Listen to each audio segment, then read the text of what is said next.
Hello बच्चों, कैसे हैं आप सब लोग। My self Siddharth Singh and I welcome you all on our online platform of my classroom on which we are discussing the previous year question series of NSO। हम class 9th के previous year questions को discuss कर रहे हैं, जिसमें आज जो previous year की सीरीज है, देखो प्रीवियस ईयर की सीरीज को अगर मैं डिस्कस कर रहा हूं, इसका अपने आप में एक अलग इंपॉर्टेंस होता है। अगर हम प्रीवियस ईयर के क्वेश्चन को डिस्कस करते हैं तो इससे मुझे यह पता चलता है कि जो पेपर मैं देने वाला हूं उस पेपर में जो टाइप ऑफ क्वेश्चन पूछे जाते हैं वो कौन कौन से टॉपिक पे फोकस करते हैं, किस टॉपिक को वो एम्फेसाइज करते हैं, ये चीजें हमारे लिए बहुत इंपॉर्टेंट होती है। तो इन प्रीवियस ईयर क्वेश्चंस के थ्रू हमें एक आइडिया मिलेगा कि कौन से टॉपिक को मुझे फोकस करना है ज्यादा, कौन से कुछ टॉपिक्स के मुझे ज्यादा क्वेश्चन प्रैक्टिस करके जाने हैं, एज वेल एज मेरी अगर प्रिपरेशन हो रही है तो वो कितनी ज्यादा या कितनी कम है। मैं प्रीवियस ईयर क्वेश्चन जो पूछे गए हैं या जिस पैटर्न के पूछे जाने वाले हैं उस टाइप के क्वेश्चंस मैं कर पाता हूं कि नहीं। तो इसीलिए प्रीवियस ईयर की सीरीज आपके लिए बहुत इंपॉर्टेंट है। सबसे पहले हम मूव करते हैं कि जब आप पेपर देने जाओगे तो उसमें कुछ स्पेसिफिक गाइडलाइंस है, उसकी नॉलेज, उसकी इंफॉर्मेशन आपको होनी चाहिए। पेपर क्या है, उसका पैटर्न क्या है, कैसे आपको अटेम्प्ट करना है, क्या क्या चीजें होंगी। तो सबसे पहला पॉइंट है वो ये है कि आप जब पेपर देने जाओगे तो आपको एडिशनल 10 मिनट्स मिलेंगे for the OMR sheet filling, मतलब जिसपे आप अपना नाम, school code, class, roll number, mobile number वगैरह लिखोगे। उसमें आपको कोई गलती नहीं करनी है, आराम से वो सारी चीजें आप फिलअप कर लेना। दूसरा, अगर मैं पेपर के अंदर डिस्ट्रीब्यूशन की बात करूं क्वेश्चंस की, तो 10 क्वेश्चन लॉजिकल रीजनिंग के होते हैं, 35 क्वेश्चन साइंस के होते हैं और 5 क्वेश्चन अचीवर सेक्शंस के होते हैं। जिसका अगर मैं वेटेज डिफाइन करूं तो जो अचीवर सेक्शन है उसके क्वेश्चन 3 मार्क्स के हैं और जो बाकी के क्वेश्चन हैं वो 1 मार्क के हैं। हर एक क्वेश्चन कंपलसरी है और उसकी कोई नेगेटिव मार्किंग नहीं है बच्चों। तो मतलब हमें पेपर पूरा अटेम्प्ट करना है, कोई नेगेटिव मार्किंग आपके पेपर में नहीं है। हर एक क्वेश्चन का एक सिंगल करेक्ट आंसर होगा, मतलब जितने भी हमारे पास ये क्वेश्चंस हैं उसमें 4 ऑप्शन में से एक सिंगल करेक्ट ऑप्शन होगा। इस टाइप का ये पेपर है। दूसरा, जो भी आपका करेक्ट आंसर होगा, जैसे फॉर एग्जांपल हमारे पास हमने कोई एक क्वेश्चन अटेम्प्ट करा, उसमें लेट से बी पार्ट हमारा ऑप्शन आया, तो बच्चों फिर आप उस बी पार्ट को क्या करोगे, जो आपकी OMR शीट होगी, क्वेश्चन नंबर के आगे आपको कुछ सर्कल्स मिलेंगे फॉर दी ऑप्शन। जैसे इस तरीके से, जैसे 12th क्वेश्चन है, ABCD ऐसे करके आपको 4 सर्कल्स मिलेंगे। तो जो भी आपका करेक्ट आंसर होगा आप उसे सर्कल कर दोगे और वो आपका आंसर आ जाएगा। तो ये कुछ पेपर की बेसिक गाइडलाइंस हो गई जो हमें पता होने चाहिए जिस पेपर को हम देने जा रहे हैं उसके बारे में। तो आज हम डिस्कस करने वाले हैं क्लास 9th के previous year questions of 2019 and 20, जिसमें साइंस के केमिस्ट्री के सेक्शन को मैं डिस्कस करूंगा आप लोगों के साथ। तो देखते हैं केमिस्ट्री में किस किस टाइप के क्वेश्चंस मिलते हैं, पूछे जाते हैं, कौन कौन से टॉपिक को ज्यादा एम्फेसाइज किया जाता है, किससे ज्यादा क्वेश्चंस पूछे जा रहे हैं। जैसे मोल कॉन्सेप्ट से रेगुलर बेसिस पे एक क्वेश्चन आ रहा है, स्ट्रक्चर ऑफ एटम के इलेक्ट्रॉनिक डिस्ट्रीब्यूशन पे रेगुलर बेसिस पे क्वेश्चन है। तो इन चीजों को स्टार्ट करते हैं, स्टडी करते हैं साइंस सेक्शन के साथ। तो मूव करते हैं अपने क्वेश्चंस की तरफ। जैसे सबसे पहला क्वेश्चन जो मेरे पास यहां पर है वो related to its boiling point and melting point है। देखो एक क्वेश्चन में दे रखा है कि एक सब्सटेंस X है जिसका boiling point -110 degree Celsius melting point है, सॉरी, और ये बॉइलिंग पॉइंट -85 डिग्री सेल्सियस है, और पूछ रहा है कि कौन से केस में X will exist as liquid, कौन सी टेम्परेचर रेंज में वो लिक्विड स्टेट में अपीयर करेगा। तो देखो सिंपल सी एक कहानी है, अगर वो अपने मेल्टिंग पॉइंट से नीचे है तो वो सॉलिड स्टेट में एग्जिस्ट करता है, अगर वो अपने बॉइलिंग पॉइंट से ऊपर है तो वो अपनी लिक्विड वेपर फेज में एग्जिस्ट करता है, और मेल्टिंग पॉइंट और बॉइलिंग पॉइंट के बीच में कोई टेम्परेचर रेंज में वो सब्सटेंस है तो वो अपीयर करता है अपनी लिक्विड स्टेट में। जैसे -110 डिग्री सेल्सियस से बड़ा टेम्परेचर कंसिडर करूं तो -100 डिग्री सेल्सियस की पॉसिबिलिटी आ सकती है, और -85 डिग्री सेल्सियस से लोअर टेम्परेचर कंसिडर करेंगे तो -95 डिग्री सेल्सियस की पॉसिबिलिटी आ सकती है, क्योंकि माइनस में जो नंबर जितना बड़ा वो उतना छोटा होता है।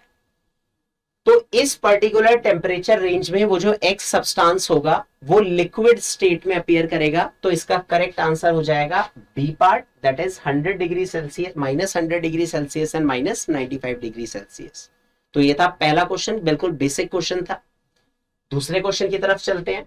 दूसरे क्वेश्चन में कह रहा है कि कौन सी स्टेटमेंट इनमें से इनकरेक्ट है, गलत कौन सी है। तो आइए एक एक करके स्टेटमेंट्स देख लेते हैं। पहली स्टेटमेंट है बच्चों की temperature does not change during the change of a state. तो पहली स्टेटमेंट तो देखो इस वाले केस में बिल्कुल करेक्ट है। आपने लेटेंट हीट या हिडन हीट के कॉन्सेप्ट पे इस बात को पढ़ा होगा दैट अगर मैं टेम्परेचर चेंज की बात करता हूं तो एट दी स्टेट जब सॉलिड से लिक्विड या फिर लिक्विड से गैस वेपर्स का कन्वर्जन होता है तो उस पर्टिकुलर टेम्परेचर पे जो भी आप हीट देते हो वो उसकी इन्वॉल्व बॉन्डिंग को ब्रेक करने में यूज हो जाती है and that is why it is termed as latent heat और हिडन हीट, जिसकी जो हमें टेम्परेचर चेंज की फॉर्म में ऑब्जर्व नहीं होता है। तो फर्स्ट स्टेटमेंट तो करेक्ट है that temperature does not change during the change of a state. फिर सेकंड है dry ice gets converted directly into gaseous state at 1 atm pressure. ये भी बिल्कुल सही स्टेटमेंट है। देखो ड्राई आइस क्या होता है, solid CO2 is known as dry ice. Solid CO2 को हम ड्राई आइस कहते हैं और वो लिक्विड स्टेट में अपीयर नहीं करता 1 एटमॉस्फेरिक प्रेशर पे, सीधा अपनी गैसियस स्टेट पे जाता है। तभी तो हम उसको एज अ रेफ्रिजरेंट यूज करते हैं ठंडा करने के लिए टेम्परेचर। तो ये स्टेटमेंट भी बिल्कुल करेक्ट हुई। अगला कह रहा है कि lower boiling point of a liquid indicates weaker intermolecular forces. हाँ देखो ये स्टेटमेंट करेक्ट है। जैसे मान लो लिक्विड के मॉलिक्यूल्स हैं और उसके बीच में जो इंटरेक्शंस है वो स्ट्रॉन्गर इंटरेक्शंस है, और एक केस है आपके पास कि लिक्विड के मॉलिक्यूल्स हैं उनके बीच में ऑपरेट करने वाली इंटरेक्शंस जो होंगी वो लेट्स से वीकर इंटरेक्शंस। तो अगर इंटरेक्शन वीकर है तो आप उसे आसानी से हीट करोगे और वो हीट करते ही अपने लिक्विड स्टेट को छोड़ के वेपर फेज में आसानी से चला जाएगा, तो बहुत ज्यादा हीट थोड़ी करना पड़ेगा। तो ऐसे केस में बॉइलिंग पॉइंट क्या आएगा, लो आएगा। तो स्टेटमेंट बिल्कुल सही है that lower boiling point of a liquid indicates weaker intermolecular forces हो जाएगा इस वाले केस में। फिर लास्ट स्टेटमेंट है इधर, latent heat of fusion is generally higher than the latent heat of vaporization of a substance. देखो अगर मैं लेटेंट हीट ऑफ फ्यूजन की बात करूं तो फ्यूजन मतलब हम सॉलिड से लिक्विड कन्वर्जन की बात कर रहे हैं और वेपराइजेशन मतलब लिक्विड से भी गैस में भेजना है। मतलब वहां जो वेपर्स का कन्वर्जन है लिक्विड इनटू वेपर्स उसमें तो और ज्यादा हीटिंग या एनर्जीज इन्वॉल्व हो चुकी होंगी। तो मैं ये स्टेटमेंट दे रहा हूं कि जनरली हाइयर होता है लेटेंट हीट ऑफ फ्यूजन, ये इसके लिए इनकरेक्ट स्टेटमेंट हो गई। तो इस केस में अगर मैं करेक्ट आंसर डिफाइन करूं तो वो हो जाएगा यहाँ पे D part, that is fourth only, जिसमें latent heat of fusion is generally higher. ये इसकी एक इनकरेक्ट स्टेटमेंट है as compare to latent heat of vaporization. फिर नेक्स्ट पार्ट है कि लिक्विड सब्सटेंस हमारे पास दो सब्सटेंसेस हैं एक्स एंड वाई और दोनों के boiling points and melting point values given है -90 एंड 70, -88 एंड 107। तो पूछ रहा है कि इनके रिगार्डिंग, इनके सेपरेशन के रिगार्डिंग कौन सा स्टेटमेंट करेक्ट है। तो आइए एक बार स्टेटमेंट्स को एनालाइज कर लेते हैं। कह रहा है कि रूम टेम्परेचर पे एक्स एंड वाई दोनों वोलेटाइल लिक्विड होंगे तो आप उसे फ्रैक्शनल डिस्टिलेशन से सेपरेट कर सकते हो। देखो एक बार ध्यान से देखो कि इनके जो बॉइलिंग पॉइंट्स है वो कोई बहुत ज्यादा लो बॉइलिंग पॉइंट्स नहीं है। 107 डिग्री सेल्सियस मतलब जो बॉइलिंग पॉइंट है वो वाटर से भी ज्यादा हो गया। तो ये वोलेटाइल सब्सटेंस थोड़ी होंगे, आसानी से अपनी लिक्विड स्टेट को छोड़ के वेपर फेज में थोड़ी जाएंगे। तो इसने बोला है कि ये वोलेटाइल लिक्विड है इसीलिए आप उसे फ्रैक्शनल डिस्टिलेशन से सेपरेट आउट कर सकते हो। तो ये तो इसकी करेक्ट स्टेटमेंट है ही नहीं। दूसरा ये कह रहा है कि eight room temperature x is a solid, ये भी गलत स्टेटमेंट है। देखो अगर x की बात करूं तो -90 से 70 इसके मेल्टिंग पॉइंट और बॉइलिंग पॉइंट है, तो रूम टेम्परेचर 25 डिग्री सेल्सियस पे तो इसकी लिक्विड स्टेट होगी। तो ये स्टेटमेंट तो ऐसे ही गलत हो गई कि x इज सॉलिड, इसमें भी गलत statement, x is solid defined है। हाँ लास्ट पार्ट देखो, at room temperature X and Y both are liquids, yes, क्योंकि room temperature 25 degree Celsius melting और बॉइलिंग पॉइंट दोनों के बीच में आ रहे हैं। दैट मीन्स यहां पर एक्स एंड वाई बोथ जो होंगे वो इस केस में लिक्विड्स होंगे और आप उसे सिंपल डिस्टिलेशन से सेपरेट आउट कर सकते हो। तो इसका करेक्ट आंसर ये डी पार्ट हो जाएगा दैट आप एक्स एंड वाई को सिंपल डिस्टिलेशन से सेपरेट आउट कर सकते हो, both are liquid at the room temperature. Next part पे चलते हैं, अगला क्वेश्चन। नेक्स्ट क्वेश्चन है हमारे पास सॉलिड, लिक्विड और गैस, इसमें ये तीन कॉम्बिनेशन हमें डिफाइन किए हुए हैं वेन डायग्राम बना के, कि सॉलिड लिक्विड के कॉम्बिनेशन से ये रीजन 1 है, रीजन 2 सॉलिड गैस का है और रीजन 3 लिक्विड गैस का है। तो ये हमसे पूछ रहा है कि इस केस में इनके लिए कौन सा करेक्ट ऑप्शन होगा। तो बच्चों आपने कोलॉइडल सॉल्यूशंस पढ़े होंगे और उसमें डिफरेंट टाइप ऑफ कोलॉइड्स देखे होंगे। सॉलिड लिक्विड के कॉम्बिनेशन से कोलॉइड्स बनते हैं डिस्पर्स्ड फेज्ड और डिस्पर्स्ड मीडियम के अंदर। सॉलिड गैस को कंपेयर मिक्स करके कोलॉइडल सॉल्यूशंस बनते हैं। लिक्विड गैस के कॉम्बिनेशन से कोलॉइडल सॉल्यूशंस बनते हैं डिस्पर्स्ड फेज्ड और डिस्पर्स्ड मीडियम को लेके। तो इस वाले केस में क्या है कि हमारे पास पेंट्स, स्मोक क्लाउड्स हैं, मिस्ट है, वाइट क्रीम है, हेयर क्रीम है, कलर्ड ग्लासेस हैं, विंग्स ऑफ बटरफ्लाईज हैं। तो इसमें पूछा हुआ है कि कौन सा इस वेन डायग्राम में जो कॉमन रीजन सॉलिड लिक्विड के लिए आ रहा है वो करेक्ट होगा। जैसे फर्स्ट पॉइंट की बात करूं सॉलिड और लिक्विड्स में, तो पेंट्स की अगर बात करी जाए तो ये कोलॉइडल सॉल्यूशंस होते हैं सॉलिड और लिक्विड के मिक्सचर्स के डिस्पर्स्ड फेज्ड और डिस्पर्स्ड मीडियम के कॉरेस्पॉन्डिंग। स्मोक की बात करी जाए तो ये सॉलिड और गैस के कॉरेस्पॉन्डिंग डिस्पर्स्ड फेज्ड और डिस्पर्स्ड मीडियम होते हैं। और वही मैं डिफाइन करूं इसमें सॉलिड लिक्विड और गैस के कॉम्बिनेशन से, तो उससे cloud colloidal particles colloidal solutions बनते हैं। तो मैं डिफाइन कर सकता हूं कि इनके कॉम्बिनेशन से हमें पता होना चाहिए कि कौन किस टाइप के डिस्पर्स्ड फेज्ड और डिस्पर्स्ड मीडियम से मिलके बना है। दैट मींस जितने भी एग्जांपल्स हैं आपके पास कोलॉइडल सॉल्यूशन फॉर्मेशन के, solid liquid, liquid gas, solid solid, किसी भी टाइप के कोलॉइडल सॉल्यूशंस की बात करी जाए तो हर एक कोलॉइडल सॉल्यूशन के एग्जांपल्स और उनके कैटेगराइजेशंस आपको पता होना चाहिए, कौन किस टाइप के पार्टिकल्स कौन सी स्टेट के कॉम्बिनेशन से वो कोलॉइडल सॉल्यूशन का फॉर्मेशन कर रहे हैं। फिर देखो नेक्स्ट पार्ट हमारे पास है कि हमारे पास एक P4 मॉलिक्यूल्स दे रखा है जिसके मोल्स हमें 0.25 दे रखे हैं।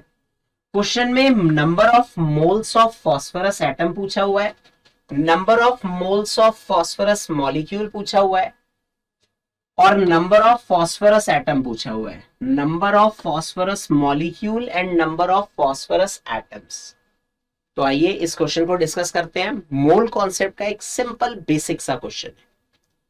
देखो इस क्वेश्चन को अगर मैं सिंप्लीफाई करूं तो सबसे पहले तो एक बात समझो कि एक P4 मॉलिक्यूल में 4 फॉस्फोरस एटम्स हमारे पास है। 1 P4 molecule contain 4 phosphorus atoms. और अगर मुझे क्वेश्चन में डिफाइंड है कि इसके 0.25 मोल्स हैं, तो आगे की कहानी क्या क्या होगी उसको बहुत आराम से आप समझ सकते हो। देखो P4 का कोफिशिएंट 1 मतलब एक P4 मॉलिक्यूल है तो उसमें 4 फॉस्फोरस एटम्स आते हैं। तो अगर मैं डिफाइन करूं कि 0.25 मोल्स हैं तो कितने मोल्स ऑफ फॉस्फोरस एटम हो जाएंगे? 4 इंटू 0.25 फॉस्फोरस एटम्स हो जाएंगे। यूनिटरी मेथड अप्लाई कर दो। सिंपल सा पार्ट कि भाई एक P4 में अगर 4 फॉस्फोरस एटम है तो 0.25 में कितने होंगे? तो 4 इंटू 0.25। ये नंबर के रिस्पेक्ट में निकालो चाहे मोल्स के रिस्पेक्ट में निकालो। इसको आप सिंप्लीफाई कर लोगे तो वैल्यू क्या आ जाएगी आपके पास? 1 मोल ऑफ फॉस्फोरस एटम। ये इसके फर्स्ट पार्ट का आंसर आ गया, राइट। अगले पार्ट की तरफ चलते हैं। तो अगला कह रहा है नंबर ऑफ मोल्स के बाद नंबर ऑफ फॉस्फोरस मॉलिक्यूल्स। ठीक है, इसको भी सिंप्लीफाई करते हैं। देखो नंबर ऑफ फॉस्फोरस मॉलिक्यूल्स का कैसे पता लगेगा? तो एक बात बहुत सिंपल सी समझना, अगर आपको नंबर ऑफ मोल्स पता है और नंबर कैलकुलेट करना है तो नंबर का फॉर्मूला आपने मोल कॉन्सेप्ट में n/Na पढ़ा होगा। Number of moles is 0.25, number of phosphorus P4 molecules निकालने हैं divided by Na Avogadro's number 6.023 into 10⁻23। इसको क्रॉस मल्टीप्लाई करा दोगे तो ये nearly 1.5 into 10⁻23 number of P4 molecules आ जाएगी। तो ये नेक्स्ट पार्ट का आंसर आ गया। नंबर ऑफ P4 मॉलिक्यूल्स का मुझे पता लग गया।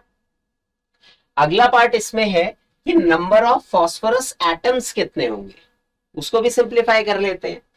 देखो एक P4 मॉलिक्यूल में कितने फॉस्फोरस एटम होते हैं? 4 फॉस्फोरस एटम। तो इसमें कितने होंगे? 1.5 इंटू 10⁻23 में कितने होंगे? तो 4 इंटू 1.5 इंटू 10⁻23 होंगे। तो वो सिंप्लीफाई होके वही वैल्यू आ जाएगी 6.023 इंटू 10⁻23 वाली। ये अप्रॉक्स लिया था मैंने 1.5। तो क्या आंसर आ जाएगा इसका? तो इस केस में अगर मैं आंसर डिफाइन करूं तो ये इसका सी पार्ट करेक्ट आंसर है 1.5 इंटू 10 की power 23 and 6.023 into 10 raise to the power 23। तो देखो मोल कॉन्सेप्ट का पार्ट बहुत ज्यादा इंपॉर्टेंट है। मोल कॉन्सेप्ट के क्वेश्चन प्रीवियस ईयर में है, उसके फॉर्मूले नंबर ऑफ मोल्स के जो भी होते हैं वो आपको पता होने चाहिए। Given mass by molar mass, N upon N A, V by V not, V by V not कौन सी कंडीशन पे लगता है, ये सारी चीजें हमें मोल के फॉर्मूले से रिलेटेड, एटम्स को मॉलिक्यूल से रिलेट कराना, मॉलिक्यूल्स को वापस एटम से रिलेट कराना हमें इस केस में आना चाहिए। फिर नेक्स्ट पार्ट पे चलते हैं, अगले क्वेश्चन की तरफ। देखो नेक्स्ट क्वेश्चन हमसे क्या कह रखा है कि हमारे पास दो एलिमेंट हैं P और Q के, दो एटम्स है। कह रहा है कि इनके एटॉमिक नंबर 8 और 16 है और दूसरे का 8 और 18 है।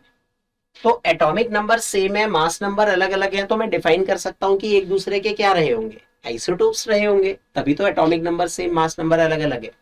अब इसने कंडीशंस डिफाइन करी। इसने बोला electronic configuration of P is 242।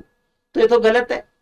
पहली शेल में 2 जा सकता है, दूसरी शेल की मैक्सिमम कैपेसिटी 8 की होती है, तो हमें तो 6 इलेक्ट्रॉन ही भरने हैं, तो वो तो सेकंड शेल में ही जाएंगे ना। 2 4 और 2 इलेक्ट्रॉन आगे थर्ड शेल में थोड़ी जाएंगे, तो फर्स्ट तो इसके लिए करेक्ट नहीं है। फिर कह रहा है both P and Q contain same number of neutrons. Neutrons तो गलत है। न्यूट्रॉन्स निकालने का formula mass number minus atomic number होता है, तो इसमें न्यूट्रॉन 8 आएंगे and mass number minus atomic number solve करोगे तो न्यूट्रॉन्स कितने आएंगे, 10 आएंगे, तो ये भी स्टेटमेंट गलत हो गई। फिर कह रहा है P and Q both have 2 electrons shell, ये सही है। 8 इलेक्ट्रॉन्स की फिलिंग करनी है तो 2,6 में ही तो होगी, 2 शेल में इलेक्ट्रॉन की फिलिंग कंप्लीट हो गई, that means they have 2 electron shells both, तो ये इसका करेक्ट आंसर हो जाएगा। P एंड Q है 4 वैलेंस इलेक्ट्रॉन, ये गलत है, वैलेंस शेल में तो 6 इलेक्ट्रॉन है। जो आउटर मोस्ट शेल है, सबसे बाहर वाली शेल है, उसको हम वैलेंस इलेक्ट्रॉन कह रहे हैं, तो इसमें 4 नहीं है, 6 वैलेंस शेल इलेक्ट्रॉन है, तो इसका आंसर हमारे पास सी पार्ट आ गया। अगला क्वेश्चन देखो, कंबशन एंड फ्लेम का एक बहुत ही बेसिक क्वेश्चन प्रीवियस ईयर का है कि इनमें से जो सब्सटेंस है इनका किस किस का कंबशन होगा, कौन कौन से कंबसाइल सब्सटेंसेस हैं, कौन कौन से सब्सटेंसेस है विच फॉर्म्स फ्लेम, आग जलती है जिसमें। देखो सबसे पहली बात हमने करी कैंडल की, तो कैंडल ऑब्वियसली कंबसिबल सब्सटेंस है और ये फ्लेम जलाता है, तो आपने डेली लाइफ में देखा ही हुआ है फ्लेम जलते हुए इन द कैंडल। कोल की बात करूं तो ये भी एक कंबसाइल सब्सटेंस होता है। मैग्नीशियम रिबन की बात अगर करी जाए तो फ्लेम तो नहीं बट कंबसाइल सब्सटेंस होता है। कैम्फर की बात करी जाए तो फ्लेम से जलता है, फ्लेम आती है उसमें कैम्फर में। पेट्रोल की बात करूं तो कंबसिबल सब्सटेंस भी है और फ्लेम के साथ भी जलता है। तो बीच वाले ये 3 तो इनकरेक्ट हो गए, बट ये कैंडल और पेट्रोल का डाटा तो सही दे रखा है। कैंडल कंबसिबल भी है, फ्लेम के साथ जल रहा है, पेट्रोल कंबसिबल भी है और फ्लेम के साथ जल रहा है। तो करेक्ट आंसर क्या आ जाएगा इस वाले केस में, first and fifth is correct. पहला कैंडल करेक्ट है और पेट्रोल का डाटा गिवन करेक्ट है, तो इसका करेक्ट आंसर हमारे पास आएगा that first and fifth only are the correct option for this question. Next part पे इसने ये बोला है कि in the given figure represented the fractionating column used for refining of petroleum. तो यहां से देखो जब हम पेट्रोलियम की रिफाइनिंग करते हैं तो WXYZ, इस वाले केस में क्या होता है, तो देखो जिसका बॉइलिंग पॉइंट कम होगा वो उतना ऊपर जाता चला जाएगा और वो वहां उस फ्रैक्शनेटिंग कॉलम में मिलेगा।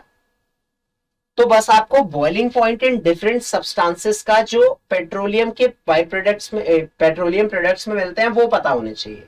जैसे गैसोलीन मिलेगा आपको W सबसे ऊपर, उसके बाद kerosene, diesel and last one is Z is fuel oil. तो इसका आंसर हमारे पास सी पार्ट हो गया, करेक्ट ऑप्शन।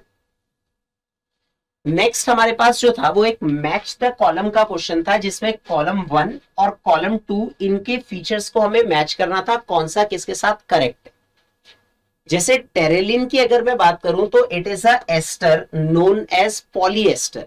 टेरेलिन में जैसे हम आगे, अभी तो हम नहीं जानते हैं बहुत ज्यादा मॉलिक्यूल्स को, लेकिन आगे हम डिस्कस करेंगे, उसमें टेराथैलिक एसिड, कार्बोक्सिलिक एसिड और अल्कोहल की यूनिट वाटर एलिमिनेट करके एस्टर मैनर में, ester functional group, ester functional group हम जानते हैं इस मैनर में ये पॉलीमराइज करता है एस्टर कार्बोक्सिलिक एसिड और OH के साथ। तो टेरेलिन की अगर मैं बात करूं तो it is a thermoset, it is a polyester. Terylene की अगर बात करी जाए तो इट इज अ पॉलीएस्टर। पहला केस ये हो गया इस केस के अंदर। दूसरा केस अगर मैं डिफाइन करूं बेकेलाइट का, तो बेकेलाइट एक टाइप का थर्मोसेटिंग पॉलीमर होता है। थर्मोसेटिंग जिसको आप वापस हीट करके रीयूज नहीं कर सकते, रिमोल्ड नहीं कर सकते। पीवीसी की बात करी जाए तो it is a thermoplastic. And artificial silk का एग्जांपल आपने सुना होगा rayon, it is an example of artificial silk. तो ये ए पार्ट इसका करेक्ट आंसर आ जाएगा, जिसमें टेरेलिन पॉलिएस्टर से, बेकेलाइट थर्मोसेटिंग से, PVC thermoplastic and artificial silk rayon से मैच कर रहे हैं। तो एस्टर्स क्या क्या है, जो पॉलीमर्स होते हैं उसकी हमें नॉलेज होनी चाहिए, कौन कौन से पॉलीमर हैं, कौन किस कैटेगरी में जाते हैं, कुछ टाइप ऑफ पॉलीमर, ये जो डिवीजन या क्लासिफिकेशन हम पढ़ते हैं पॉलीमर्स का, वो सब चीजें हमें पता होनी चाहिए। क्वेश्चंस इस टाइप के भी पूछे जाते हैं। नेक्स्ट क्वेश्चन की तरफ चलते हैं। अच्छा क्वेश्चन है, electronic structure of atom WXY आपको दे रखे हैं, हमें इसको एनालाइज करना है और इसमें से डिफाइन करना है कि कौन सी इसमें करेक्ट स्टेटमेंट होगी। तो आइए इसको समझते हैं। देखो WXY की अगर मैं बात करूं तो यहां पे इसमें कैटेगराइज है that it contain 19 protons and 20 neutrons. 20 proton 20 neutron, 20 protons 20 neutrons. तो देखिए इनमें से कौन सी स्टेटमेंट करेक्ट है। कह रहा है atom X and Y have same valency as their nucleon number is same। देखो अगर मैं एटम X and Y की बात करूं तो इसमें सेम वैलेंसी होगी as their nucleon number is same. तो न्यूक्लियन नंबर वैलेंसी को गवर्न नहीं करता है सिर्फ, तो मैं न्यूक्लियन नंबर के बेसिस पे एटम्स की वैलेंसी के लिए कोई स्टेटमेंट डिफाइन नहीं कर सकता हूं। तो फर्स्ट स्टेटमेंट तो गलत हो गई। वैलेंसी मेनली उसकी रिएक्टिविटी, उसके वैलेंस शेल के इलेक्ट्रॉनिक डिस्ट्रीब्यूशंस पे भी डिपेंडेंसी रखती है। फिर दूसरा है एटम्स W एंड X, ये W और ये X are different isotopes of the same element. देखो आइसोटोप की कंडीशन होती है कि उसमें एटॉमिक नंबर सेम होना चाहिए, बट यहां पे प्रोटॉन वेरिएशन हो गया, that means atomic number are not same. And if atomic number are not same that means they are not the isotopes of each other. दूसरा कह रहा है W और Y इन दोनों के बीच में अगर कंपाउंड बनेगा तो W2Y टाइप का कंपाउंड बनेगा, ये भी गलत है।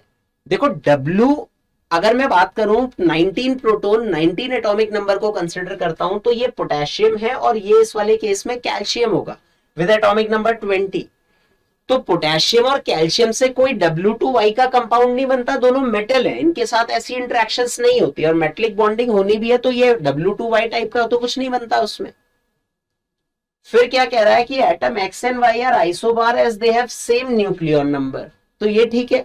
न्यूक्लियन नंबर, मास नंबर अगर मैं रिस्पेक्ट टू आइसोबार्स बात करूं तो वो सेम होते हैं, तो ये इसका करेक्ट ऑप्शन हो जाएगा fourth only, that they have same nucleon number.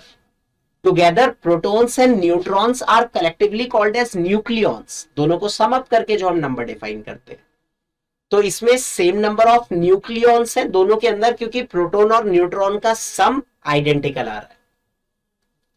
तो आपको ये क्वेश्चन देख के समझ में आया होगा कि किस टाइप के क्वेश्चंस को वो टारगेट करते हैं, किस टाइप के क्वेश्चंस को वो पूछते हैं जब इसके क्वेश्चंस उन्हें फ्रेम करने होते हैं। तो आपको अपने टॉपिक को थोड़ा सा एम्फेसाइज करके किस किस रीजन में पढ़ना है, पॉलीमर्स की, melting point, boiling point, latent heat of fusion, structure of atom से रिलेटेड मोल कॉन्सेप्ट के न्यूमेरिकल प्रैक्टिस करके रखने हैं। इस टाइप के क्वेश्चन फ्रेम करते टाइम बनाए जाते हैं।